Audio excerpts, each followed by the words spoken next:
Salut à tous, le journal du foot de ce jeudi 20 janvier.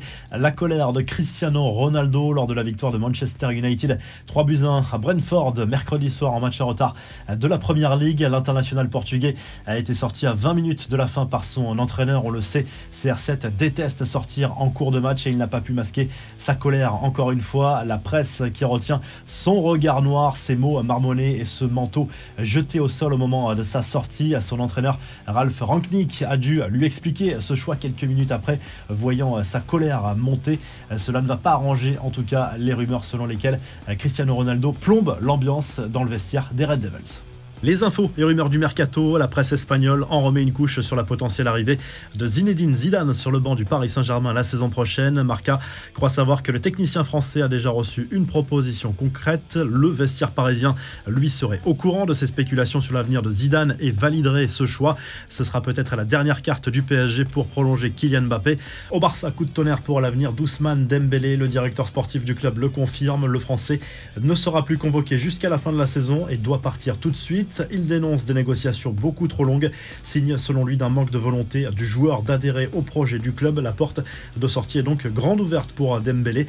Du côté des entraîneurs, Bordeaux travaille actuellement sur plusieurs solutions en cas de remplacement à venir de Vladimir Petkovic. Selon RMC Sport, Thierry Henry est une piste envisagée pour remplacer le Suisse, même si Gérard Lopez temporise pour le moment dans la mesure où un licenciement de Petkovic coûterait très cher aux Girondins. Enfin, Pierre-Emerick Aubameyang va-t-il se laisser tenter par une destination exotique ? En tout cas, il dispose visiblement d'une grosse offre d'un club saoudien, celui d'Al Nasser, qui suggère aux Gunners un prêt avec option d'achat obligatoire estimé à 8 millions d'euros.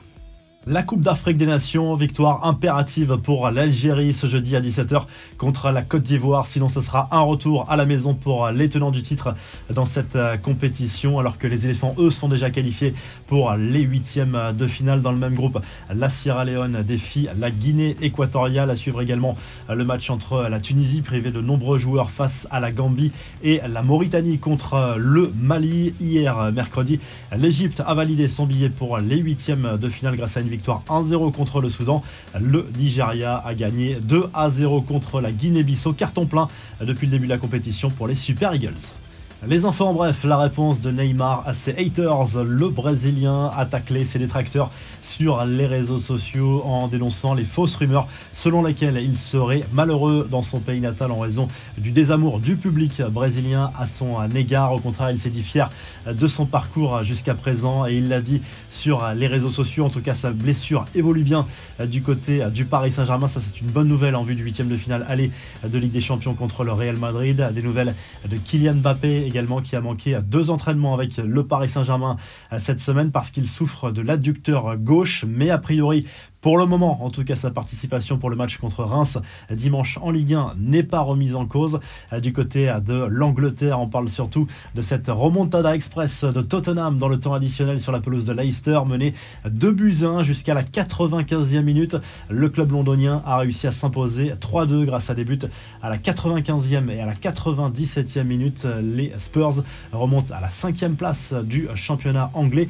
Et en Italie, la justice italienne a confirmé la sanction infligée à Robinho après une plainte d'une jeune femme albanaise pour des faits qui seraient survenus à Milan il y a quelques années lors du passage de Robinho dans la capitale lombarde. Peine confirmée, 9 ans de prison pour Robinho. La justice italienne qui va donc demander que cette peine soit exécutée au Brésil. La revue de presse, le journal L'Équipe consacre sa une à Hatem Ben Arfa qui signe officiellement son retour en Ligue 1. Il a signé à Lille jusqu'à la fin de la saison pour le moment. Lui qui n'a plus joué depuis la fin de saison dernière avec les Girondins de Bordeaux à l'époque de la fin de son contrat avec les Marinés Blancs. Pendant ce temps, les Dogs se relancent avec une victoire 3-1 en match en retard de la 20e journée de Ligue 1 face à Lorient. En Espagne, le journal AS consacre sa une à l'élimination de l'Atlético Madrid en 8e de finale de la Coupe d'Espagne. Une défaite 2-0 sur la pelouse de la Real Sociedad.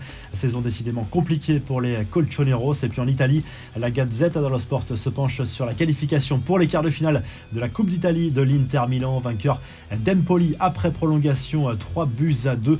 Ça passe aussi pour Sassuolo aux dépens de Cagliari. Si le journal du foot vous a plu, n'hésitez pas à liker la vidéo, à vous abonner pour nous retrouver très vite pour un nouveau journal du foot.